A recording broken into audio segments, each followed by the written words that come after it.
உலகம் பல ஆச்சரியங்களை கொண்டது. உலகம் கொண்ட ஆச்சரியங்களுக்கு நிகராக மனித சமூகமும் ஆச்சரியங்களை கொண்டிருக்கிறது. நாம் கொண்டிருக்கும் பல ஆச்சரியங்களுக்கு நாமே காரணமாக இருக்கிறோம். சில நேரங்களில் நல்ல விதத்தில் இல்லாமல் மோசமான விதத்திலும் காரணங்களாக இருக்கிறோம். அது என்ன மோசமான விதம்? வாருங்கள் அதை கண்டறிய செல்வோம். மனித நாகரிகத்துக்கான தொட்டில் என அழைக்கப்படும் கண்டம் ஆப்பிரிக்க கண்டம். ஆப்பிரிக்காவில் இருக்கும் பல நாடுகளில் ஒன்று கென்யா. கென்யா நாட்டின் வடபகுதியில் இருக்கும் சம்புரு என்கிற மாவட்டத்துக்கே நாம் செல்கிறோம். புல்வெளிகளாலான ஒரு கிராமம் உமோஜா. இந்த கிராமத்தில்தான் நாம் சொல்லும் ஆச்சரியம் இருக்கிறது. இக்கிராமத்தில் இருப்பவர்கள் அனைவருமே பெண்கள்.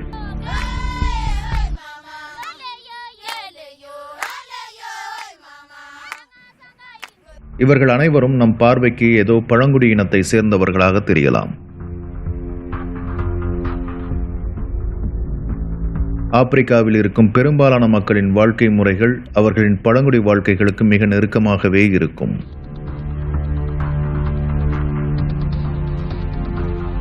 ஆட்டமும் பாட்டமும் அவர்களின் வாழ்க்கையின் ஓர் அங்கமாகவே இருக்கும்.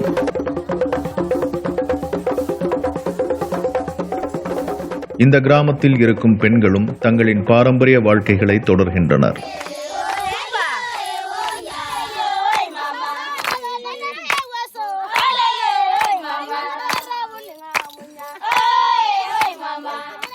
கிராமத்தை சுற்றி முள்வேலி அமைக்கப்பட்டிருக்கிறது. ஆடுகளும் கோழிகளும் தங்கும் இடங்களில் தென்படுகின்றன. சுற்றுலா வருபவர்களுக்கு கைவினை ஆபரணங்கள் செய்வது இவர்களின் பிரதான பணியாக இருக்கிறது.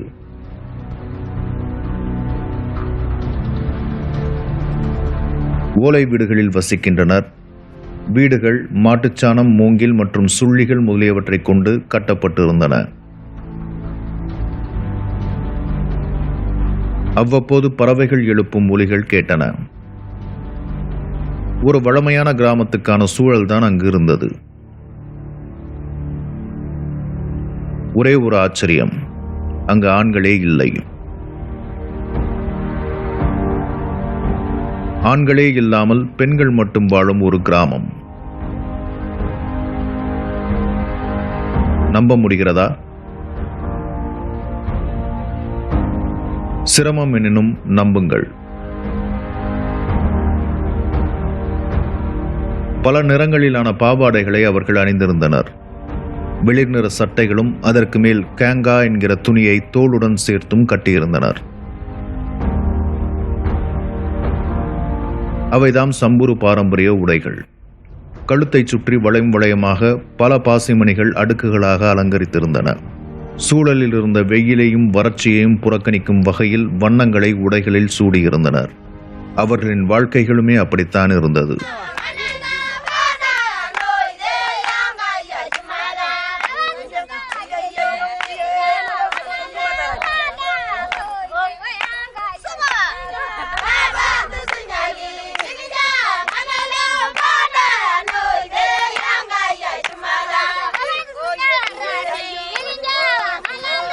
அவர்களின் வாழ்க்கைகளும் உடைகளும் பற்றி எத்தனை விஷயங்களை சொன்னாலும் அவற்றை தாண்டி நம்மை ஆச்சரியப்படுத்தும் விஷயம் ஒன்றுதான். எப்படி பெண்கள் மட்டும் ஒரு கிராமத்தில் வாழ்கிறார்கள்?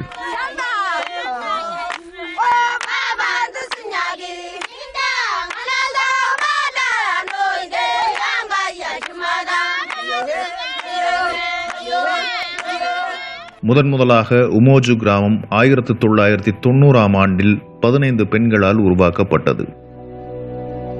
சம்புரு பெண்களுக்கு சமூகத்தில் 2ஆம் இடம்தான். பிற இடங்களில் முதலிடம் வழங்கப்படுகிறதா என கேட்டால் நிச்சயமாக இல்லை. ஆனால் உமோஜா கிராமத்தில் வாழும் பெண்கள் தனி கிராமம் அமைத்ததற்கு சொன்ன காரணங்களில் முக்கியமானது சமூகத்தில் அவர்களுக்கு வழங்கப்பட்ட 2ஆம் பட்ச இடம். அவர்களுக்கு என சொந்தமாக நிலம் கிடையாது. நிலம் வைத்திருக்க அனுமதியும் கிடையாது. கால்நடை வளர்க்கவும் அனுமதி கிடையாது. அடிப்படையாக பெண்கள் ஆண்கள் அதிகாரம் செலுத்தும் சொத்துகளாக மட்டுமே பாவிக்கப்பட்டனர்.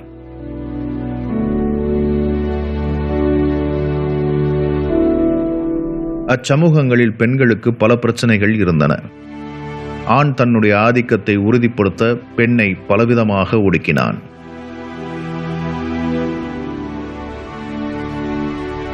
பிறப்புறுப்பை தைத்தல் என்கிற வழக்கம் சம்புர் சமூகத்தில் மிக அதிகமாக இருந்தது. திருமணத்துக்கு முன் வேறு ஒரு ஆணுடன் உறவு கொண்டு விடக்கூடாது என்கிற காரணம் தொடங்கி பல காரணங்களுக்காக பெண் உறுப்பு தைக்கப்படுகிறது. அது ஏற்படுத்தும் உடல் மற்றும் மன ரீதியான சிக்கல்களை சிக்கலாக கூட கருதாத அளவுக்கு அச்சமூகம் மறத்து போயிருக்கிறது. மேலும் முதியவர்களுடனான திருமணம், வல்லுறவு, குடும்ப வன்முறை போன்ற பல பிரச்சனைகளை பெண்கள் சந்திக்கின்றனர்.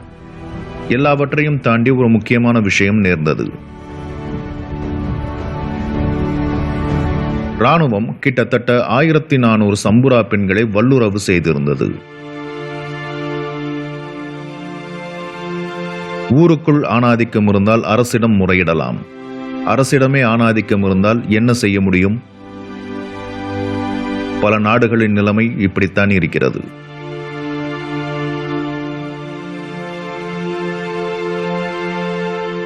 வல்லுறவுக்குள்ளாக்கப்பட்ட பெண்களுக்கு எங்கும் நியாயம் கிடைக்கவில்லை.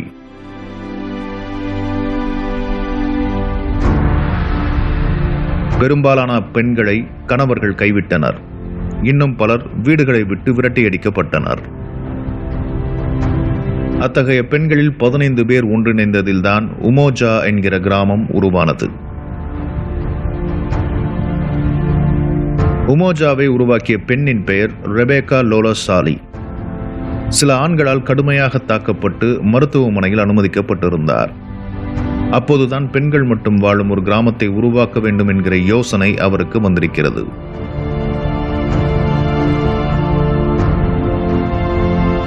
அவர் ஏன் தாக்கப்பட்டார் தெரியுமா? அவர் வசித்த கிராமத்தில் இருந்த பெண்களிடம் பெண்ணுரிமை பற்றி பேசியதற்காக அவர் தாக்கப்பட்டார். மாசா என்கிற பழங்குடி இனத்துக்கு அருகே சம்புரு இனம் இருக்கிறது. ஒரே மொழிதான் இரு குழுவும் பேசுகின்றனர். 5 to 10 குடும்பங்கள் குழுவாக வசிப்பார்கள். அவர்களின் கலாச்சாரம் ஆணாதிக்கத்தை மையப்படுத்திய கலாச்சாரம். கிராம கூட்டங்களில் கூட ஆண்கள் உள்வட்டத்தில் அமர்ந்து முக்கியமான பிரச்சனைகளை விவாதிப்பார்கள். பெண்கள் வெளிவட்டத்தில் உட்கார்ந்திருப்பார்கள். வெகு அரிதாகவே தங்களின் கருத்தை தெரிவிக்க முடியும். உமோஜா கிராமத்தின் முதல் உறுப்பினர்கள் சம்புரு பகுதியில் இருக்கும் பல குழுக்களிலிருந்து வந்தவர்கள். எந்த பெண்ணாக இருந்தாலும் எங்கிருந்தாலும் உமோஜா கிராமத்துக்கு வரலாம், வணிகம் செய்ய கற்றுக்கொள்ளலாம், குழந்தைகளை வளர்க்கலாம், ஆண்களின் வன்முறை மற்றும் ஒடுக்குமுறை பற்றி எந்த கவலையுமின்றி வாழ முடியும். தற்போது 48 பெண்களும் 200 குழந்தைகளும் உமோஜாவில் வசிக்கின்றனர்.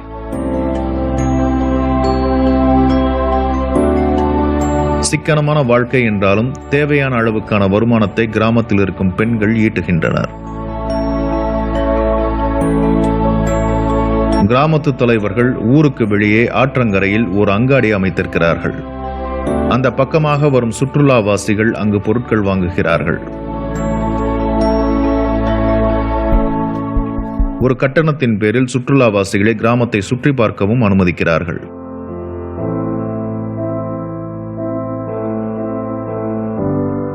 ஊருக்குள் 2 கல் கட்டிடங்கள் தான் கட்டப்பட்டு இருக்கின்றன. அக்கட்டிடங்களின் செயல்பாடே அக்கிராமம் அவற்றை எத்தனை அவசியமாக கருதுகிறது என்பதை உணர்த்திவிடும். ஒரு கட்டிடம் கல்விச்சாலை, இன்னொரு கட்டிடம் கண்காட்சி. கிராமத்தில் இருக்கும் குழந்தைகளுக்கு முதல் கட்டிடத்தில் மூத்த பெண்களால் கல்வி கற்றுக் கொடுக்கப்படுகிறது. 2ஆம் கட்டிடம் கிராமத்து பெண்கள் தயாரித்த பொருட்களை விற்பனை செய்ய பயன்படுகிறது.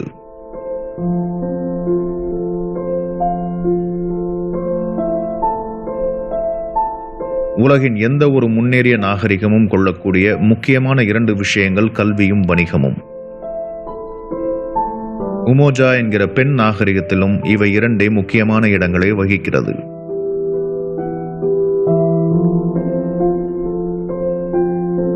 தலைமை பொறுப்பில் இருக்கும் லோலசாலி உயரமாகவும் திடகாத்திரமாகவும் இருக்கிறார். மழிக்கப்பட்ட தலையில் பழங்குடி பாரம்பரிய ஆபரணங்களை அணிந்திருக்கிறார். அருகே இருக்கும் கிராமத்து ஆண்களால் பலமுறை அவர் மிரட்டவும் பட்டிருக்கிறார், தாக்கவும் பட்டிருக்கிறார். 2009ஆம் ஆண்டில் அவரின் முன்னாள் கணவராலேயே அக்கிராமம் தாக்கப்பட்டது. ஆனால் எதற்கும் அவர் கலங்கவில்லை. பெண்கள் மட்டுமே வசிக்கும் ஊரில் என்ன வகை பழக்கங்கள் இருக்கும்? அவர்களின் வாழ்க்கை முறை என்னவாக இருக்கும்? கிராமத்தில் இருக்கும் மூத்த பெண்கள் பிற கிராமங்களிலிருந்து திருமணம் உள்ளிட்ட பல பிரச்சனைகளால் பாதிக்கப்பட்டு வரும் பெண்களுக்கு உறுதுணையாக நிற்கிறார்கள். வாழ்க்கை பற்றிய அறிவு மற்றும் பயிற்சி ஆகியவற்றை அளிக்கிறார்கள். ஊருக்குள் பேச்சு மரம் என ஒரு மரம் இருக்கிறது. அந்த மரத்தடியில்தான் ஊரில் இருக்கும் பெண்கள் அனைவரும் கூடி முக்கிய முடிவுகள் எடுக்கின்றனர். அக்கிராமத்தில் இருக்கும் பெண்கள் பல வகை விஷயங்களை தங்களின் வாழ்க்கைகளிலிருந்து அக்கிராமம் மாற்றியதாக குறிப்பிடுகிறார்கள். பொதுவாக பிற இடங்களில் பெண்களுக்கு தடை விதிக்கப்பட்டிருக்கும் வணிகம் அக்கிராமத்தில் பெண்கள் செய்ய முடியும்.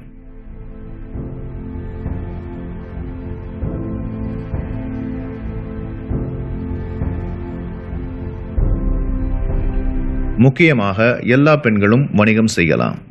வேலை பிரிவினை இருக்கிறது. ஏழை பணக்காரர் என்கிற வர்க்க பிரிவினை இல்லை. உமோஜா என்கிற வார்த்தைக்கு ஒற்றுமை என அர்த்தம்.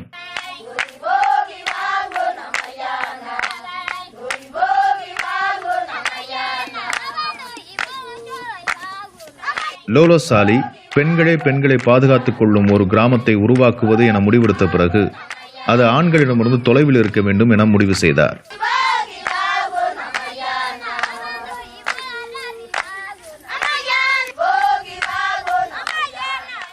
கிராமம் தொடங்கி எல்லா நாடுகளின் ஆதிக்கமும் ஆண்களிடம்தான் இருக்கின்றன.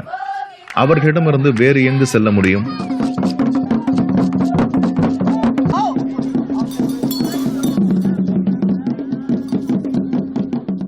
இயற்கைக்கு செல்ல முடியும்.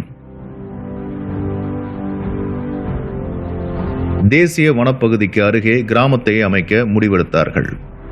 அங்கு வரும் சுற்றுலாவாசிகளிடம் வணிகம் செய்வதற்கும் வாய்ப்பு இருந்தது.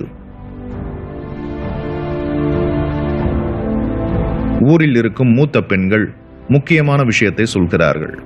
பிற கிராமங்களில் இருக்கும் பெண்கள் மீது ஆண்கள் ஆதிக்கம் செலுத்துகிறார்கள் என்றும் உமோஜா கிராமத்தில் பெண்களுக்கு சுதந்திரம் இருப்பதாகவும் குறிப்பிடுகிறார்கள்.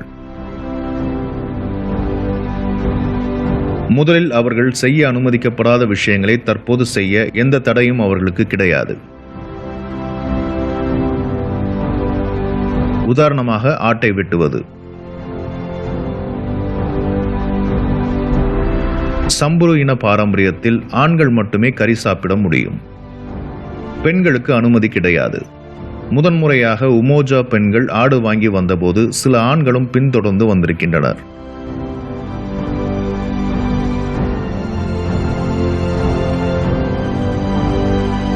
ஆட்டை வைத்து பெண்கள் என்ன செய்ய போகிறார்கள் என கேட்டிருக்கிறார்கள். சாப்பிடப் போகிறோம் என கம்பீரமாக சொல்லியிருக்கிறார்கள். பெண்கள் கறி தின்பதா என அதிர்ந்து போன ஆண்கள் அந்த அபச்சாரத்தை காண தொடர்ந்து வந்திருக்கிறார்கள்.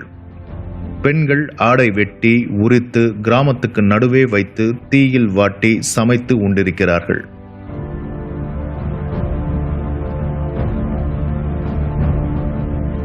ஆண்கள் வெலவெலத்து போயிருக்கிறார்கள்.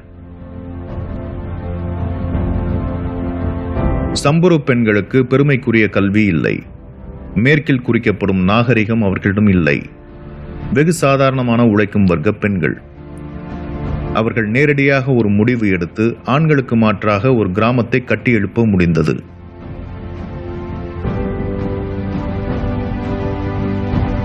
உமோஜா கிராமத்தின் அடிப்படை விதிகளாக சிலவை இருந்தன.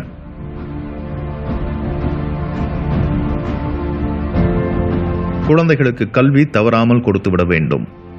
முக்கியமாக அவர்கள் கட்டாய திருமணத்தை எதிர்க்கிறார்கள். குழந்தை திருமணங்களை எதிர்க்கிறார்கள். வல்லுறவு நிச்சயமான எதிர்ப்பு. பெண்களுக்கு நில உரிமை கட்டாயம் என்கிறார்கள். சம்புரு பெண்கள் மட்டுமென இல்லாமல் எந்த பெண்ணும் அக்கிராமத்தில் தஞ்சமடையலாம்.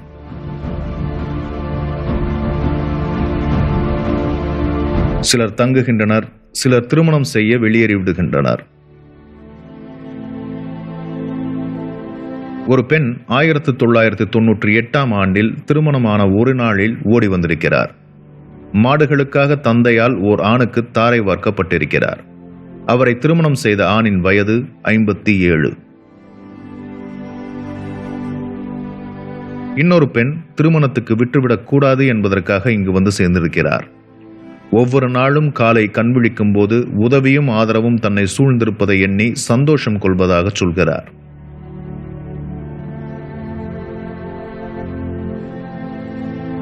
பிற கிராமங்களில் இருப்பவர்களுக்கு உமோஜா கிராமம் ஒரு பெரும் பிரச்சனை.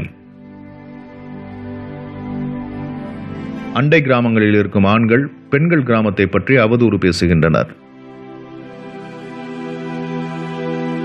இரவு நேரங்களில் பெண்கள் வெளியே சென்று பல ஆண்களை தங்களுடன் தங்க அழைத்து வருவதாக சொல்கின்றனர். ஆனால் கிராமத்தில் இருக்கும் பெண்கள் அத்தகைய குற்றச்சாட்டை மறுக்கிறார்கள். கணவன்மார்கள் தான் அவ்வப்போது வந்து தொல்லை கொடுப்பதாகவும் அவர்கள் விரட்டப்பட்டு விடுவதாகவும் பெண்கள் சொல்கிறார்கள்.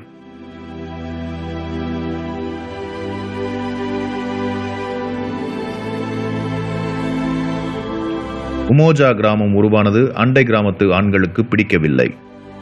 பெண்கள் தங்களுக்கென ஒரு வாழ்க்கையை உருவாக்கிக் கொள்வதை அவர்களால் தாங்க முடியவில்லை. ஆகவே ஆண்கள் மட்டுமே வாழும் கிராமத்தை உருவாக்கினார்கள்.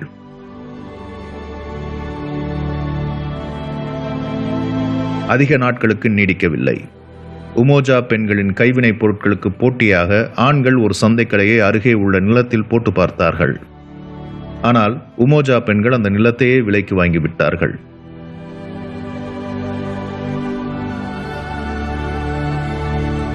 ஆணின் அதிகாரம் அங்கு செல்லுபடியாகவில்லை. பெண்களே வென்று கொண்டிருந்தனர். இவை எல்லாவற்றையும் கேட்டு நம் புருவங்கள் உயர்ந்து கொண்டிருந்தாலும் மனதுக்குள் முக்கியமான கேள்வி உதைத்துக் கொண்டே இருக்கும். அது என்ன கேள்வி? உமோஜா கிராமத்தில் வசிக்கும் இந்த பெண்கள் அனைவரும் இத்தனை ஆண்டுகளும் ஆண் துணையே இல்லாமல் தான் வாழ்கிறார்களா?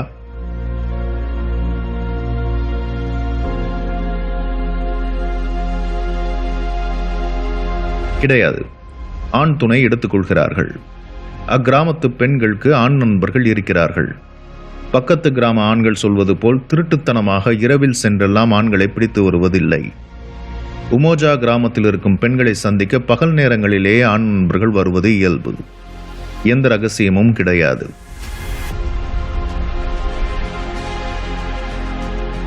உண்மையில் உமோஜா பெண்கள் ஆண்களை எதிரியாக பார்ப்பதில்லை. ஆணின் அதிகாரமும் ஆதிக்கமும் தான் அவர்களுக்கு பிரச்சனை. ஓர் ஆண் எப்படி இருக்க வேண்டுமென அவர்களுக்கு ஒரு கற்பனை இருக்கிறது. அவர்களின் கருத்துப்படி பெண்களை மதிக்கும் ஓர் ஆண் சரியான ஆண் என்கிறார்கள்.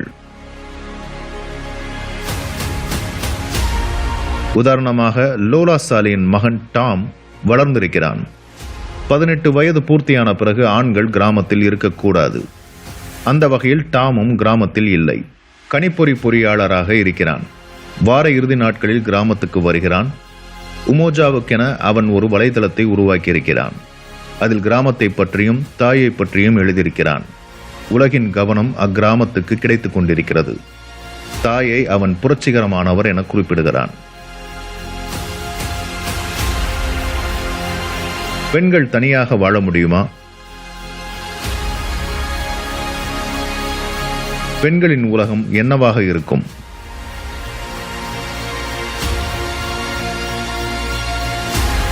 பெண்கள் சமூகங்களை விட்டு வெளியேற என்ன காரணம்?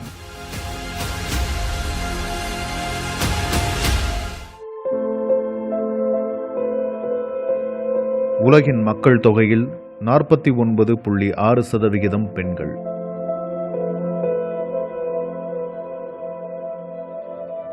உலக நாடுகளின் அதிகார மட்டங்களில் அந்த அளவுக்கு பெண்கள் கிடையாது. ஒவ்வொரு நாட்டின் பிரதான முடிவுகள் எடுக்கும் அதிகாரங்களில் பெரும்பாலும் இருப்பது ஆண்கள்தான்.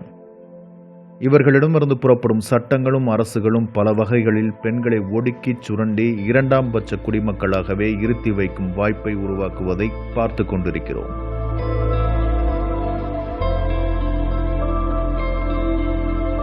இப்போது பிரேசில் நாட்டின் தென்கிழக்கு பகுதிக்கு செல்வோம். இங்கு ஒரு சமூகம் இருக்கிறது, தனியாக இயங்கிக் கொண்டிருக்கிறது. இச்சமூகத்துக்கு பெயர் நோய்வா டோ கார்டைரோ.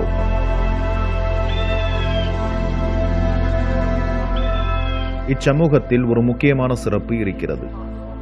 இங்கு ஆண்களிடம் அதிகாரம் கிடையாது. பெண்கள் அதிகாரம் கொண்ட சமூகம்.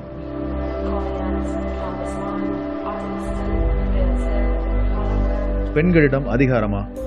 இதில் என்ன புதிய விஷயம் இருக்க முடியும் என கேட்கலாம். பல நாடுகளிலும் மாநிலங்களிலும் பெண்கள் ஆண்டு இருக்கின்றனர். மோசமான ஆட்சிகளும் இருந்திருக்கிறது, சிறந்த ஆட்சிகளும் இருந்திருக்கிறது. அப்படி இருக்க பிரேசிலில் இருக்கும் இப்பகுதியின் பெண் அதிகாரத்தில் மட்டும் என்ன புதியதாக இருக்க முடியும்? இருக்கிறது. வன்முறை நிகழ்வு எதுவும் கிடையாது. அதிகார அடுக்குமுறை எதுவும் கிடையாது. தனிச்சலுகைகளும் இல்லை. கிராமத்தின் தலைவராக டெலினா என்கிற மூத்த பெண் இருக்கிறார். இருவருக்கு இடையில் சண்டை நேர்ந்தால் கையாள நீதிமன்றம் போன்ற அமைப்பு எதுவும் இல்லை. நீண்ட நெடிய உரையாடல்கள் கொண்டு தீர்த்துக் கொள்கிறார்கள்.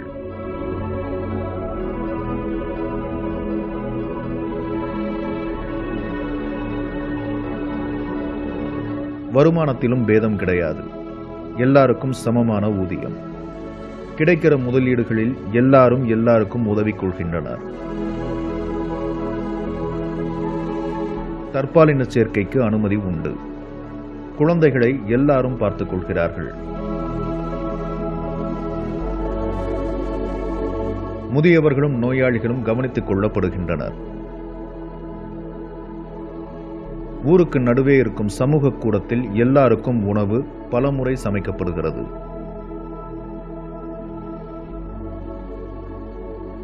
மொத்த ஊருக்கான அதிகாரமும் பெண்களிடமே இருக்கிறது. நாம் அறிந்த பெண்கள் ஆண்ட ஆட்சிகளில் இத்தகைய விஷயங்களை நாம் பார்த்திருக்க மாட்டோம்.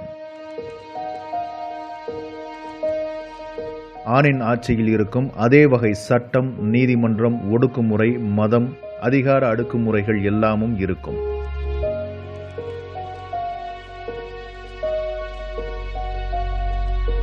ஆகவே பெண்கள் ஆட்சியில் இருப்பதால் மட்டுமே அது பெண்ணின் ஆட்சியாக கருதிவிட முடியாது. அங்கு பெண்கள் விருப்பத்துக்கு சமூகம் இருப்பதாகவும் எண்ணிவிட முடியாது. ஆண் உருவாக்கியிருக்கும் அதிகாரத்துக்குள் பெண் ஆட்சி இருப்பதாகவே மட்டும் அதை புரிந்து கொள்ள முடியும். அப்போதும் ஆணுக்கு தேவையான விஷயங்கள் மட்டுமே நடைபெறுமே ஒழிய பெண்ணுக்கான விடிவு என்பது இருக்காது.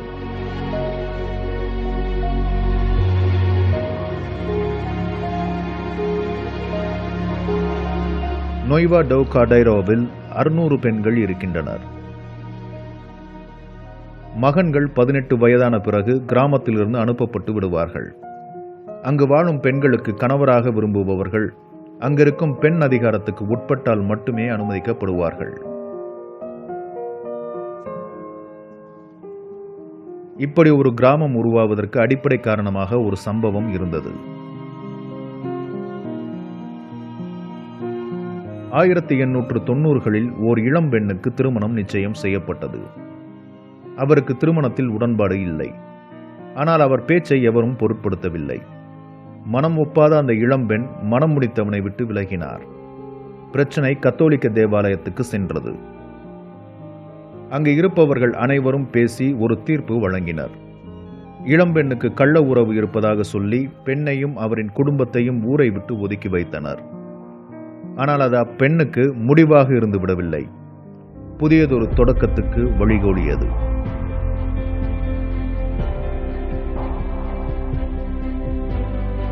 திருமணம் விரும்பாத பெண்களும் திருமணமாகி கணவன் பிரிந்து சென்ற பெண்களும் அங்கு வந்து சேரத் தொடங்கினர்.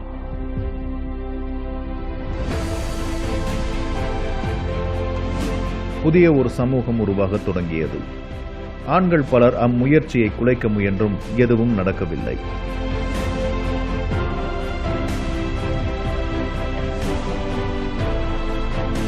ஆயிரத்து 1940 ஆண்டில் ஒரு கிறித்துவ பாதிரியார் கிராமத்துக்கு வந்திருக்கிறார்.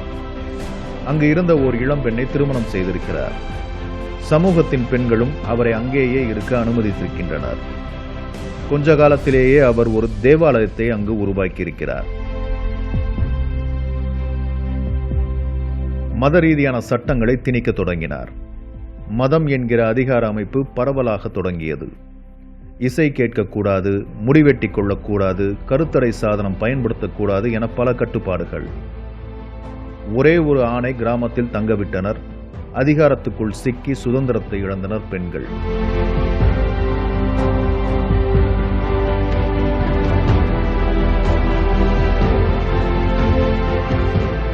ஆயிரத்து 1995 ஆண்டு அந்த ஆண் இறந்து போனார். அதற்கு பிறகு பெண்கள் எந்த ஒரு ஆணும் தங்களையும் தங்களின் வாழ்க்கைகளையும் கட்டுப்படுத்த விட்டுவிடக் கூடாது என்கிற முடிவுக்கு வந்தார்கள்.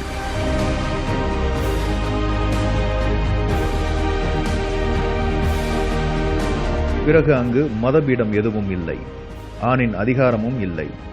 அவர்களுடைய கருத்து ஒன்றாக மட்டும்தான் இருந்தது. எங்களின் கடவுளர் எங்கள் மனங்களில் இருக்கின்றனர். தேவாலயம் போன்ற வழிபாட்டு தலங்களுக்கு நாங்கள் போக வேண்டியதில்லை என நினைக்கிறோம். ஒரு கடவுளின் ஊழியர் முன்னால் திருமணம் செய்து கொள்ளவும் எங்கள் குழந்தைகளுக்கு பெயர் சூட்ட வேண்டும் என்ற அவசியமும் எங்களுக்கு இல்லை. இந்த கட்டுப்பாடுகள் யாவும் ஆண்களால் உருவாக்கப்பட்டவை என கூறுகின்றனர்.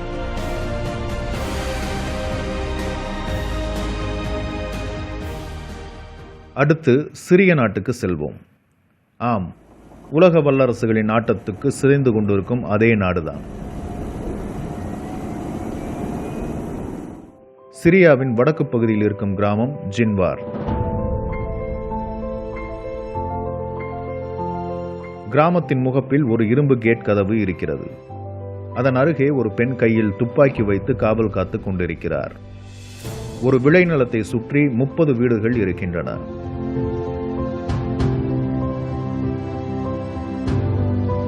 நாட்டில் இருக்கும் போர் சூழலில் வெறுப்படைந்து யாருமற்ற வெளியில் பெண்கள் குழு ஒரு கிராமத்தை கட்டியிருக்கிறது.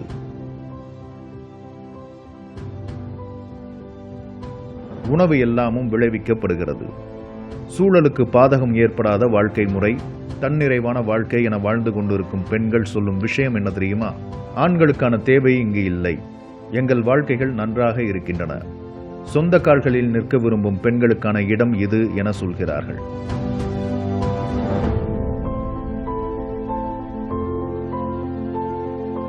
பெண்கள் மட்டுமே வாழும் ஜின்வார் என்னும் இப்பகுதி சிரியா நாட்டின் தென்கிழக்கில் இருக்கும் குர்து பகுதியில் இருக்கிறது. ஆணாதிக்கம் உருவாக்கி இருக்கும் அதிகாரம் மற்றும் முதலாளித்துவம் ஆகியவற்றிலிருந்து விடுவித்துக் கொள்ள விரும்பி உள்ளூர் பெண்களால் உருவாக்கப்பட்ட கிராமம்.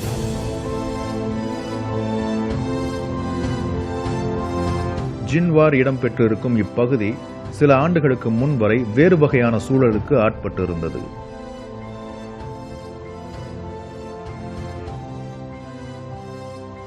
ISIS என்கிற மத அடிப்படைவாத குழுவின் கட்டுப்பாட்டில் இப்பகுதி இருந்தது.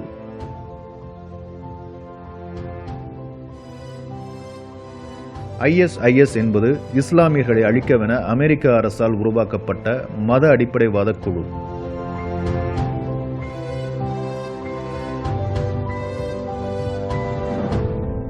இப்பகுதியிலிருந்து சில மணி நேர தொலைவில்தான் ISIS குழுவின் தலைநகர் ரக்கா இருந்தது.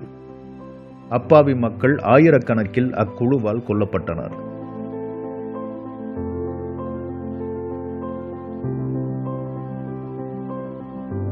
பல்லாயிரம் பெண்கள் அக்குழுவின் பாலுறவு தேவைக்கென கடத்தப்பட்டனர்.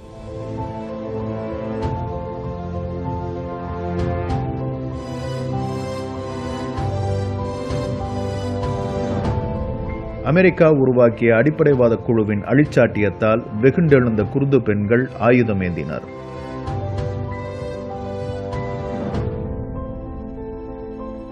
எந்த ஈவு இரக்கமும் பார்க்காமல் கொன்று குவித்துக் கொண்டிருந்த ஒரு மத அடிப்படைவாத குழுவுக்கு எதிராக பெண்கள் ஆயுதம் தூக்கியதை பார்த்து உலகமே வியந்தது.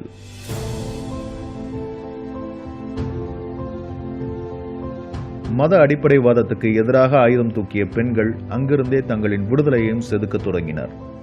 ஜின்வார் என்கிற கிராமம் பிறந்தது.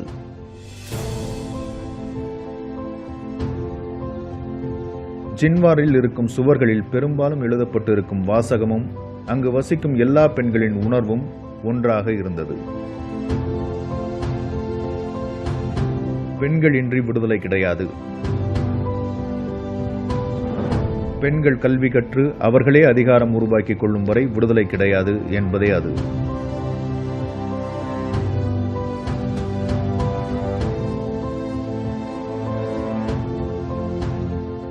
இவ்வுலகம் பெண்ணின் ஆளுகைக்குள் இருந்தால் எப்படி இருக்கும்?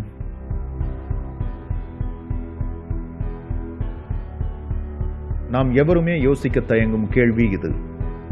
ஏன் பெண் முதலில் ஆள வேண்டும் என்பதே நம் பதில் கேள்வியாக இருக்கிறது. அந்த கேள்விக்கு அடிப்படையாக இருப்பது நமக்கு ஊட்டப்பட்டிருக்கும் சிந்தனை. ஆணே வீரன், ஆணுக்கே ஆளும் தகுதி இருக்கிறது, போர்க்கலைக்கு ஆணால் மட்டுமே ஈடு கொடுக்க முடியும் போன்ற சிந்தனைகள். ஆனால் இவை எல்லாம் உண்மையா? எந்த அளவுக்கு உண்மை? உண்மை பற்றிய கேள்விக்கு நமக்கு சரியான பதில் கொடுக்கக்கூடிய இடம் ஒன்றுதான், அறிவியல். மனிதன் எப்படி உருவானான் என்கிற கேள்விக்கு அறிவியல் சொல்லும் பதில் குரங்குகள்.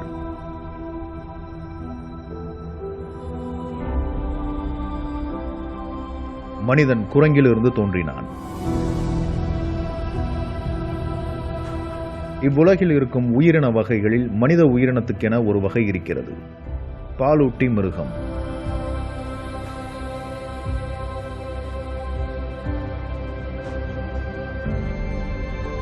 சிங்கம், புலி, பூனை, நாய் போன்ற விலங்குகள் யாவும் பாலூட்டி வகையை சேர்ந்தவை.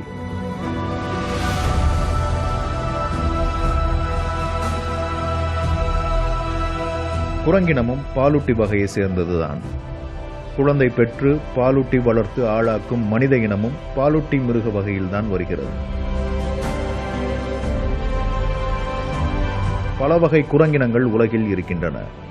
எல்லா குரங்கிலிருந்தும் மனிதன் வரவில்லை. ஏப் எனப்படும் வாலில்லா குரங்கினத்திலிருந்தே மனிதன் தோன்றினான். விலங்கு கூட்டம் என்றதும் இயல்பாக நமக்கு தோன்றுவது சிங்கம், புலி வகைகள். அந்த விலங்குகளின் வாழ்க்கை முறையில் பெண் பாலினமே தலைமை வகிக்கும். பெரும்பாலான விலங்கு இனங்களில் இதுவே நடைமுறை. பெண் புலியே வேட்டையாடும், பெண் சிங்கமே இரை தேடிச் செல்லும்.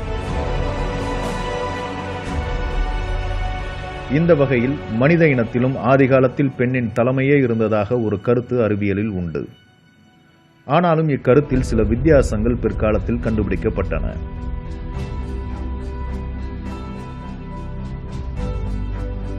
சிங்கம், புலி போன்ற பூனை வகை விலங்குகளில் பெண் தலைமை ஏற்றாலும் மனித இனம் தோன்றிய குரங்கினத்தில் வேறு சூழல் இருந்தது. மனிதனுக்கு மிகச் சமீபத்திய முன்னோர்களில் ஒன்றான சிம்பன்சி குரங்கினத்திலேயே இச்சூழலை பார்க்கலாம். ஆண் சிம்பன்சியே ஒரு சிம்பன்சி குழுவுக்கு தலைமை தாங்குகிறது. அந்த ஆண் சிம்பன்சியின் இடத்தை பிடிக்க பிற ஆண் சிம்பன்சிகள் போட்டி போடுகின்றன. சொன்னால் நம்ப மாட்டீர்கள், சிம்பன்சிகள் தலைமைக்கு போடும் போட்டி இன்று நாம் அரசியலில் காணும் போட்டிக்கு சற்றும் குறைவாக இருக்காது. தலைமை சிம்பன்சிக்கு எதிராக போட்டி போடும் இன்னொரு சிம்பன்சி தலைமை சிம்பன்சிக்கு எதிராக அணி சேர்க்கும். பிற சிம்பன்சிகளுடன் கூட்டணி அமைக்கும். தன் பக்கத்தில் அதிக சிம்பன்சிகளை சேர்த்து குழுவில் வலிமை பெறும்.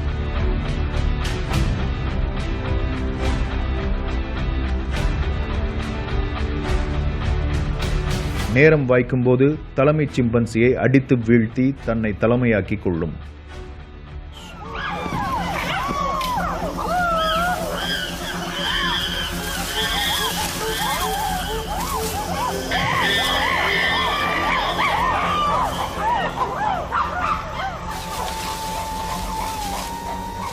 தோற்ற சிம்பன்சி குழுவில் ஒதுக்கி வைக்கப்படும். புதிதாக தலைமைக்கு வந்த ஆண் சிம்பன்சியுடன் குழுவின் பெண் சிம்பன்சிகள் உறவாடத் தொடங்கும்.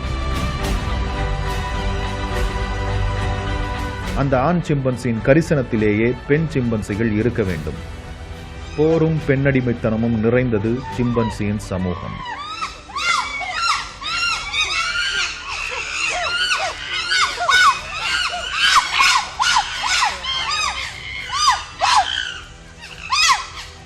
மனித இனத்தின் மிகச் சமீபமான மூதாதையாக இருக்கும் சிம்பன்சியில் ஆணே ஆதிக்கம் செலுத்துவதால் மனித இனத்திலும் ஆணே உயர்ந்தவன் என்கிற கருத்து அறிவியல் உலகில் பரவலானது.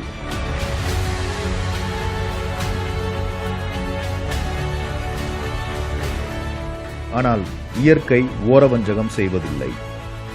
அந்த உண்மையையும் அறிவியலே கண்டு சொன்னது.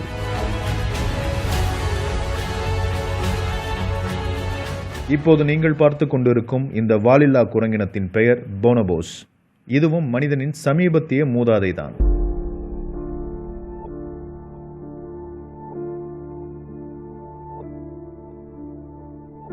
இந்த குரங்கினத்தின் வாழ்க்கை மற்றும் சமூக முறை முற்றிலும் வேறானது. பெண்களின் ஆளுகைக்கு உள்ளேயே போனபோஸ் குரங்கினத்தின் சமூகம் இருக்கிறது. இவர்களின் சமூகத்தில் போர் இல்லை, சந்தோஷமும் அமைதியும் இருக்கிறது. மூத்த பெண் குரங்கே தலைமை வகிக்கிறது. வன்முறை மிக மிக குறைவு. ஓர் ஆண் குரங்கு பெண் குரங்கை பலவந்தப்படுத்தும் போதும் தாக்கும் போதும் தான் வன்முறை கையில் எடுக்கப்படுகிறது. அந்த வன்முறையும் ஆண் குரங்கை அடக்க மட்டுமே பயன்படுத்தப்படுகிறது.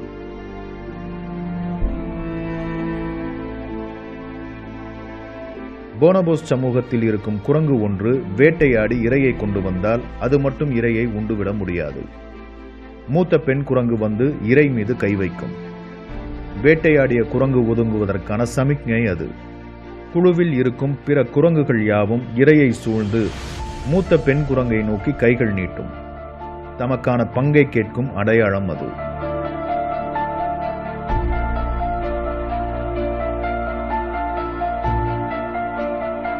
குழுவுக்கு வரும் எந்த ஒரு உணவையும் மொத்த குழுவும் பங்கு போட்டு உண்ணும் சமத்துவத்தை போனபோஸ் குரங்கின சமூகம் கொண்டிருக்கிறது. பெண் தலைமை என்பதால் பெண் குரங்குகள் மீது ஆண் குரங்குகள் ஆதிக்கம் செலுத்த முடியாது. அதேபோல் ஆண் குரங்குகள் மீதும் பெண் குரங்குகள் ஆதிக்கம் செலுத்துவது இல்லை.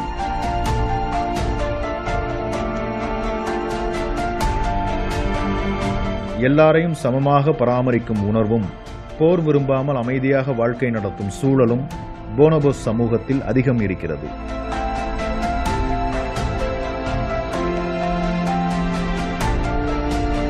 மனித இனம் இன்றும் கிடைக்க போராடி கொண்டிருக்கும் அமைதிக்கும் சந்தோஷத்துக்கும் சிறப்பான உதாரணம் நம் மூதாதையிடமே இருக்கிறது என்கிறது அறிவியல்.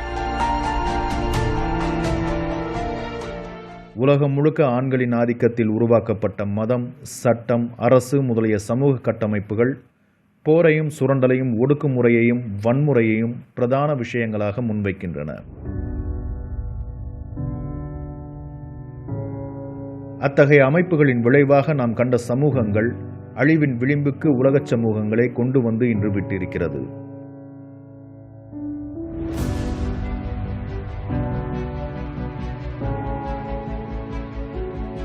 அவற்றிலிருந்து பிரிந்து ஒதுங்கி வாழும் பெண் சமூகங்களுக்குள் நாம் கற்பனை மட்டுமே செய்து பார்க்க முடிகிற ஜனநாயகமும் சமத்துவமும் அமைதியும் நிலவுகிறது.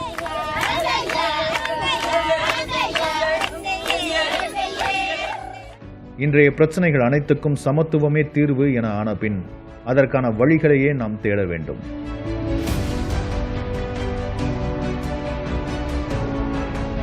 இயற்கையில் வன்முறைக்கும் இடம் இருக்கிறது, சமத்துவத்துக்கும் இடம் இருக்கிறது. வன்முறையை ஆண் என கொண்டால் சமத்துவத்தை பெண் என கொள்ள முடியும் என்கிறது அறிவியல். நாம் எல்லாருமே ஒருவரை ஒருவர் அழித்துக் கொண்டிருக்கும் வாலில்லா குரங்கு கூட்டம் என்றான பிறகு நம் முன் இருக்கும் கேள்வி ஒன்றுதான்.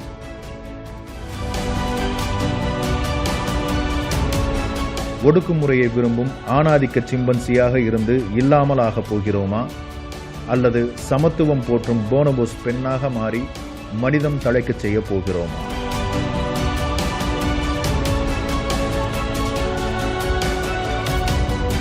பதில் தெரியவில்லை எனில் உங்கள் வீட்டில் இருக்கும் தாயை, சகோதரியை, மனைவியை, மகளை ஒரு முறை பார்த்துக் கொள்ளுங்கள்.